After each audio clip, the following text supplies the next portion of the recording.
বাংলাদেশের স্বাধীনতার জন্য সর্বকনিষ্ঠ যুদ্ধবন্দীদের একজন তারেক রহমান। মাত্র 4 বছর বয়সে কারাগারে বন্দী হতে হয়েছিল তারেক রহমানকে।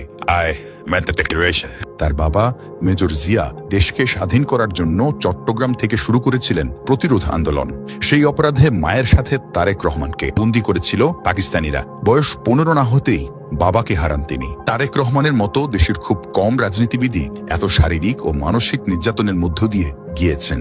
বাবাকে হারিয়ে এতিম হয়েছেন, ভাইকে হারিয়েছেন, মমতাময়ী অসুস্থ মাকে কারারুদ্ধ দেখার দুঃসহ যন্ত্রণায় কাটিয়েছেন বছরের পর বছর।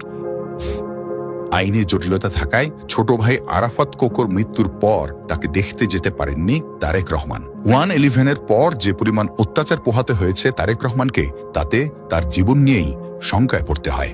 যে পরিবারকে 1971 সালে পাকিস্তানি বাহিনীর নির্যাতন সহ্য করতে হয়েছিল, 10 বছর পর যে পরিবারের কর্তাকে খুন করা হয় নির্মমভাবে, সে পরিবারটি 80-র দশক জুড়ে স্বৈরাচারী শাসনের তোপের মধ্যে পড়ে। রাজনৈতিক রোষানলের কারণে দীর্ঘদিন এই পরিবারটি ছিল একে অপরের কাছ থেকে বিচ্ছিন্ন।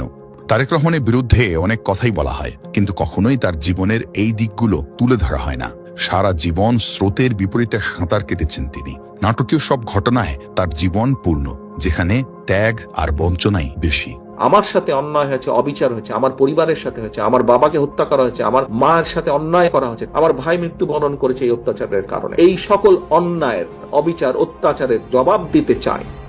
আমাদের 31 দফা যদি আমরা সফল করতে পারি, তাহলেই জবাব দেওয়া হবে।